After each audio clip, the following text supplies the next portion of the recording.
श्रीरामचन्द्रस्य ज्ञानाञ्जन शलाकया चक्षुरुन्मीलितं येन तस्मै श्री गुरवे नमः।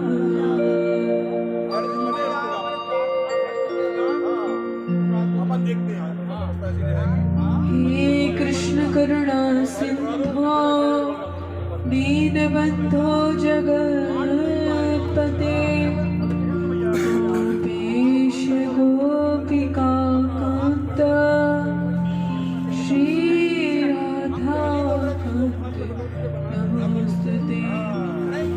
तप्ते कांचन गौरांगी श्री राधे वृंदावनेश्वरी वृषभानु सुते देवी प्रणमामि हरिप्रिये।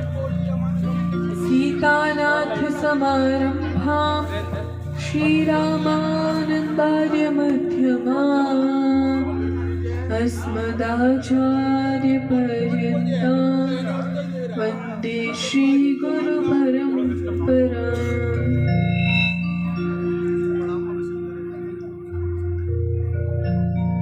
वाञ्छाकल्पतरुभ्यश्च कृपासिन्धुभ्यैव च पतितानां पावनेभ्यो वैष्णवेभ्यो नमो नमः। श्रीकृष्ण चैतन्य प्रभु नित्यानंद श्री अद्वैत गदाधर श्रीवासादि गौरभक्तवृंद। हरे कृष्णा कृष्णा कृष्णा हरे हरे, हरे राम राम राम हरे हरे।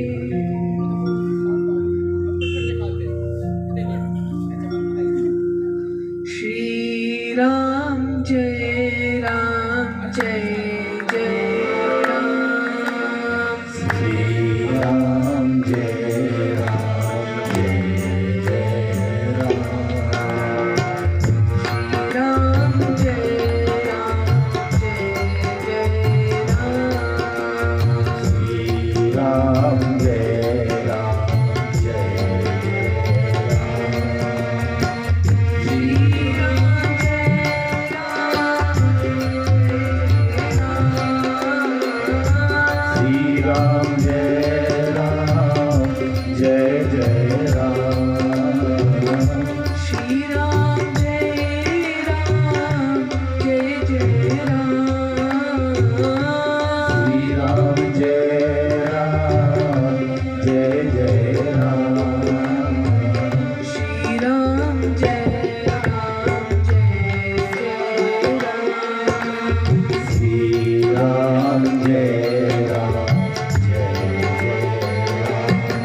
भक्ति वत्सले हरि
सियापति रामचंद्र भगवान की जय। श्री उमापति महादेव की जय। वृंदावन कृष्ण चंद्र की जय। पवन सुत हनुमान जी महाराज की जय। गोस्वामी तुलसीदास जी महाराज की जय। श्री सद्गुरुदेव भगवान की जय।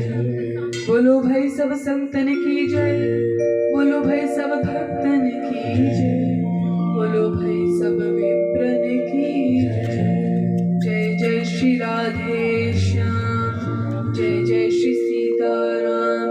पार्वती पतये हर हर महादेव।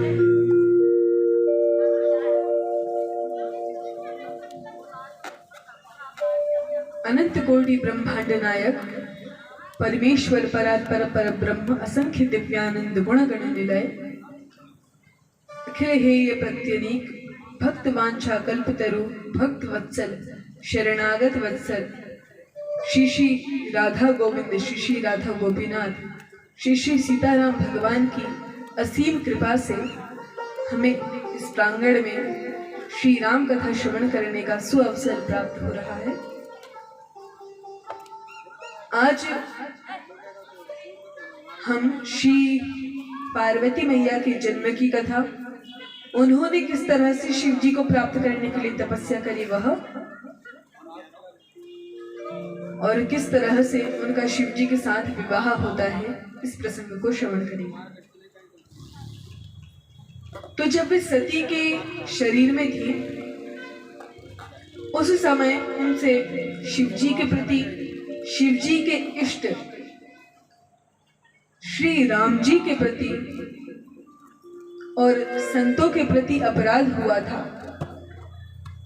भगवान की पवित्रतम कथा के प्रति अपराध हुआ था। उसके कारण उन्हें उस देह को त्यागना पड़ा था। इस लीला को हमने कल श्रवण किया। और जब सती महारानी अपने शरीर का त्याग कर रही थी, योगाग्नि से स्वयं को जला रही थी, तब उन्होंने भगवान विष्णु से वरदान मांगा। सती मरत हरि सन वरु मांगा, जन्म जन्म शिव पद अनुरागा। सती महारानी ने उनका देह त्यागते समय भगवान हरि से यह वरदान मांगा या यह प्रार्थना करी कि वे प्रत्येक जन्म में शिव जी की आराधना, शिव जी की भक्ति करें।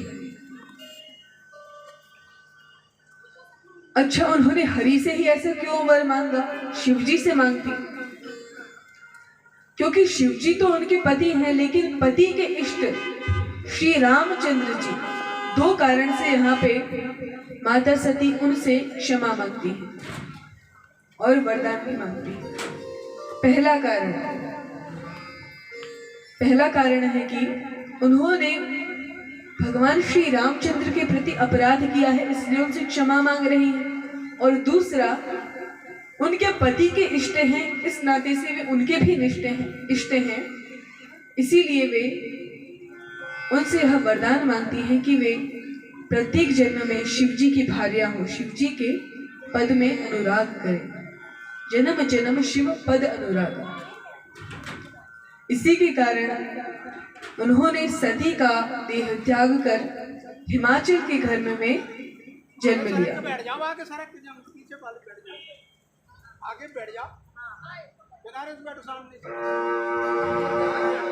वे हिमाचल के यहाँ आके अवतार लेती हैं। और जब उन्होंने हिमाचल के यहाँ अवतार लिया, तब क्या हुआ? जब वे थोड़ी बड़ी हो गई थी, उसी समय श्री नारद जी महाराज कौतुकवश आए। जैसे ही नारद जी को पता चला कि माता पार्वती का अवतार हुआ है, जो कि पूर्व जन्म की सती महारानी है, उनका अवतार हुआ है, यह जानकर नारद जी आते हैं। श्री पार्वती जी की मां मैना और उनके पिता हिमाचल जी ने नारद जी का आदर सम्मान किया, उन्हें बैठाया, उनकी चरण धोए और उनसे कहा कि आप तो त्रिकालज्ञ हैं, त्रिकालज्ञ सर्वज्ञ तुम, आप सब कुछ जानने वाले हैं, तो आप क्या बताइए। कहु सुता के दोष गुण, मुनिवर हृदय विचार। आप हमारी इस पुत्री के गुण और दोष का वर्णन करिए, यह आप विचार करके बताइए, और इसका नामकरण भी कर दीजिए। तब उन्होंने पहले नामकरण किया। सुंदर सहज सुशील सयानी, नाम उमा अंबिका भवानी, 3 नाम दिए। कौन कौन से? उमा, अंबिका और भवानी। उमा से वे बताते हैं कि पूर्व जन्म में कौन थी? सती थी, क्योंकि उस समय भी तुलसीदास जी ने सती जी के लिए उमा शब्द प्रयोग किया है। अंबिका से बता रहे हैं, अभी ये अंबिका के रूप में है, और आगे चल के ये भवानी अर्थात शिव जी की भार्या बनेगा। भव अर्थात शिव जी, और भवानी अर्थात शिव जी की पत्नी, शिव जी की शक्ति, भार्या। तो इस तरह से यहाँ गोस्वामी जी बताते हैं कि नारद जी ने 3 नाम दिए। सुंदर सहज सुशील सयानी, नाम उमा अंबिका भवानी। वे कहते हैं सब लक्षण संपन्न कुमारी, आपकी जो पुत्री है वह सभी लक्षणों से संपन्न है,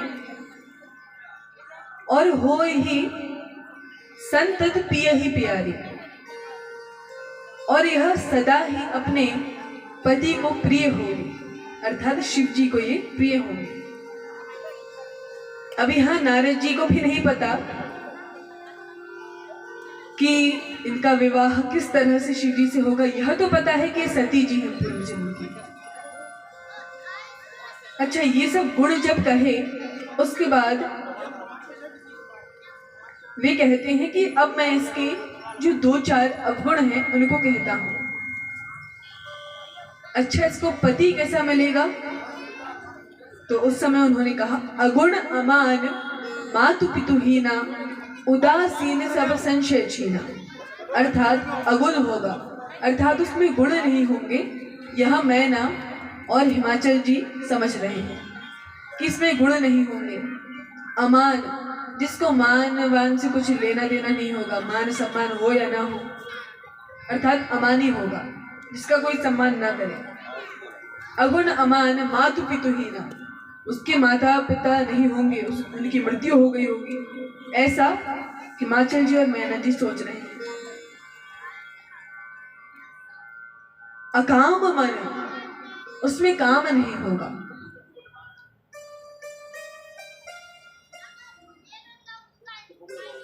अगुण अमान मातु पितुहीना, उदासीन होगा, अर्थात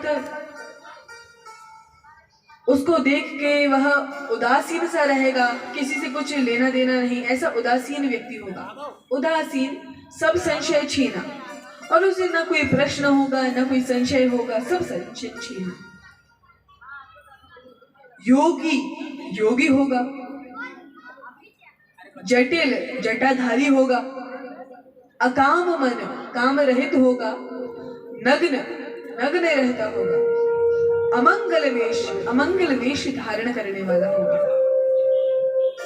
अस स्वामी यही कह मिली ही, परिहस्त ऐसी रेख, इसको ऐसा पति मिलेगा, यह इसकी हाथ की रेखाएं बता रही है।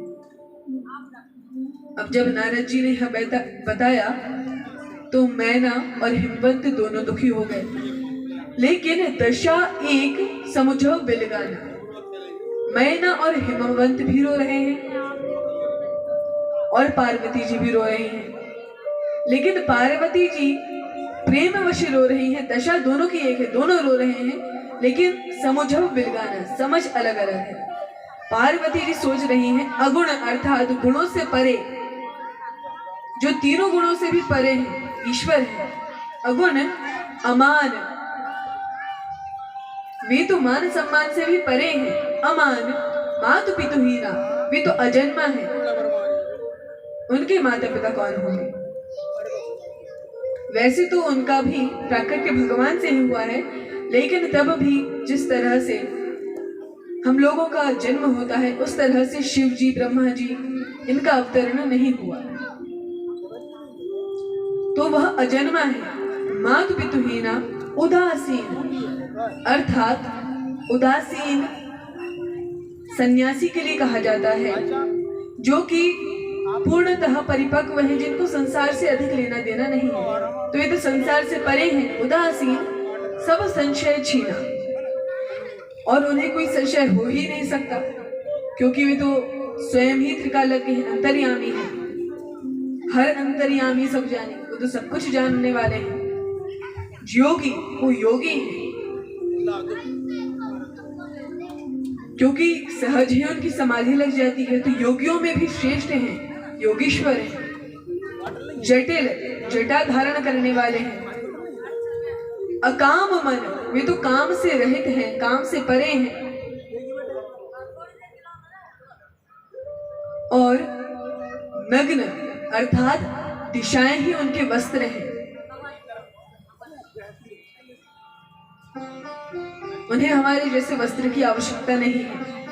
अमंगल वेश, अमंगल वेश धारण करने वाले हैं, अर्थात सांप, बिच्छू, इनको लटकाने वाले हैं। तो यहाँ पार्वती जी क्या समझती हैं कि वे अमंगल वेश को भी इसलिए धारण करती हैं, उन्हें भी मंगल करने के लिए। अस स्वामी के ही कह मिली, तो दशा एक समझो बिलगाना, नारदहु यह भेद न जाने, नारद जी यह भेद नहीं जान पाए। अब जब मैना और हिमवंत को उन्होंने इतना दुखी देखा, तो वे क्या करते हैं, उन्होंने कहा, जे जे बर के दोष बखाने, ते सब में शिव पही अनुमाने। ये जितने मैंने वर के दोष कहे हैं, अर्थात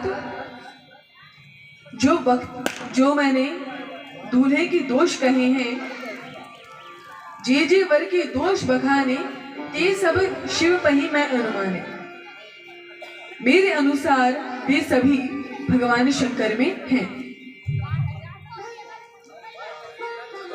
और यहाँ उन्होंने बड़ी सुंदर बात कही, समरथ को नहीं दोष गुसाई, समरथ को नहीं दोष गुसाई। रवि पावक सुर सर की नाई, रवि पावक सुर सर की नाई। चौदह कराई कुमारी तुम्हारी, जो तप करही कुमारी तुम्हारी। भावे उमेटी सकही त्रिपुरारी, भावे मेट सकही त्रिपुरारी। तो यहाँ पे श्री नारद जी ने क्या कहा, समर्थ को नहीं दोष गोसाई, समर्थ को दोष नहीं है। यहाँ उन्होंने उदाहरण दिया है कि यदि कोई सांप को छू ले तो वह अपवित्र हो जाता है, लेकिन भगवान विष्णु तो सदा ही शेषनाग पे शयन करते हैं, लेकिन उन्हें तो कोई दोष नहीं है, क्योंकि वो महासमर्थ है, वे भगवान हैं। गंगा जी में पवित्र अपवित्र सब वस्तुएं जाती हैं, तब भी वे अपवित्र नहीं कहलाती। तो शिव जी भगवान विष्णु को हृदय में धारण करने वाले हैं, गंगा जी को शीश पे धारण करने वाले हैं, और सर्प को गले में धारण करने वाले हैं। इन सबके होने के बाद भी वे समर्थ हैं, इसीलिए उन्हें कोई दोष नहीं है। समर्थ को नहीं दोष गोसाई।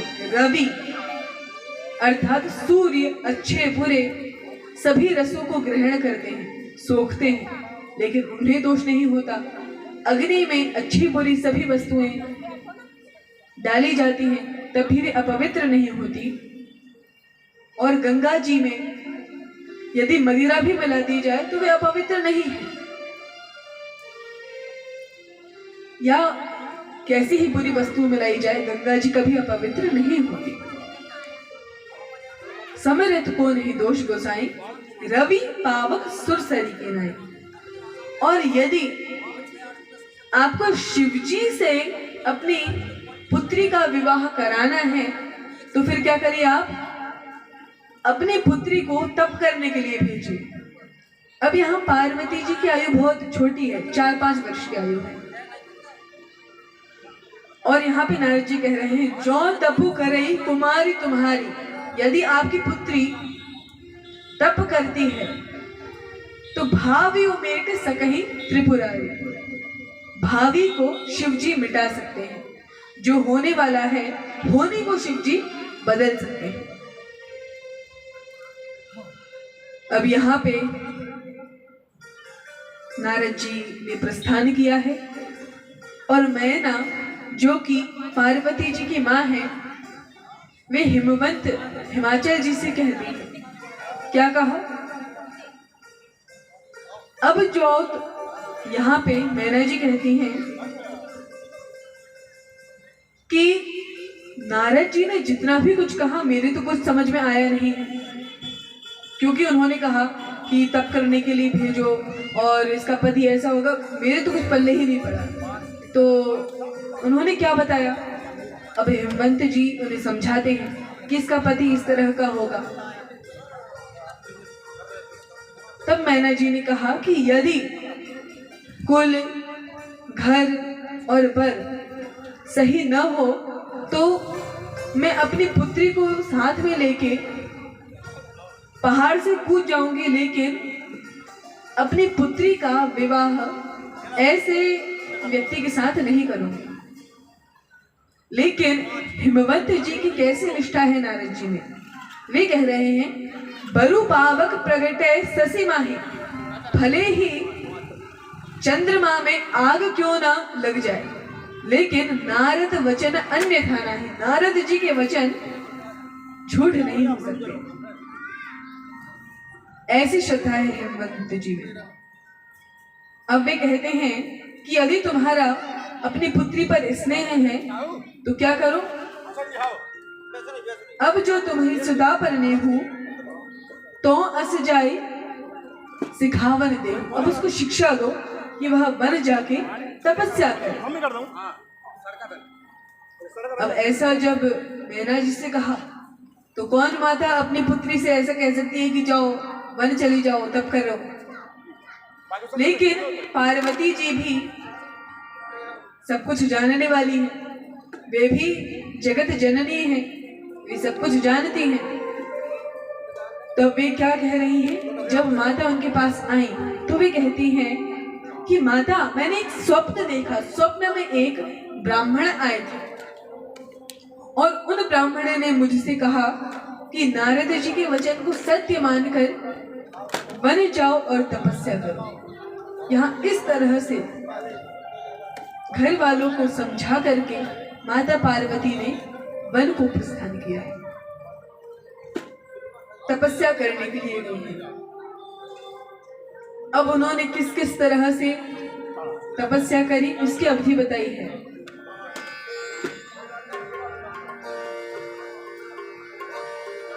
संबत सहस मूल फल खाए, संबत सहस मूल फल खाए, सागु खाई शत वर्ष गवाए, साधु खाए सत वर्ष गवाए, कछुए भोजन बारी बतासा, कछुए भोजन बारी बतासा, किए कठिन कछुए उपवासा, किए कठिन कछुए उपहासा, पील पाती मही परई सुखाई,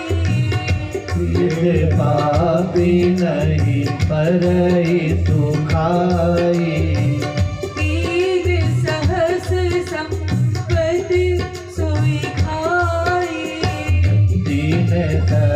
तोई संपत्ति खाई।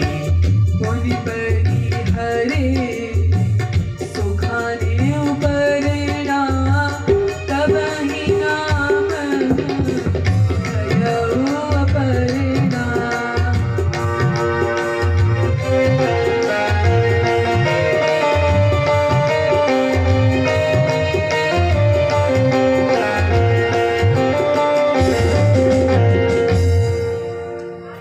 संवत सहस मूल फल खाए, 1000 साल तक मूल फल खाए।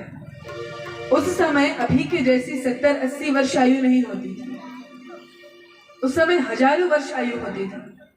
तो 1000 वर्ष केवल मूल फल खाए, कोई मिष्ठान पकवान रोटी सब्जी कुछ नहीं। और सागो खाए 100 वर्ष गवाए, 100 वर्ष मात्र सब्जी खाकर गवाए, तपस्या करें। कुछ दिन भोजन कछु दिन भोजन वारी बतासा, वारी अर्थात जल पीकर, और बतासा, बतासा का अर्थ क्या है? जो हम मार्केट से खरीद के लाते हैं बतासे, वो नहीं, उसको बतासा इसलिए बोलते हैं क्योंकि उसके अंदर हवा होती है। तो हवा खाई, जैसे ध्रुव महाराज ने वायु का आहार किया था, तो यहाँ पे पार्वती जी ने कुछ दिन वायु का आहार किया है।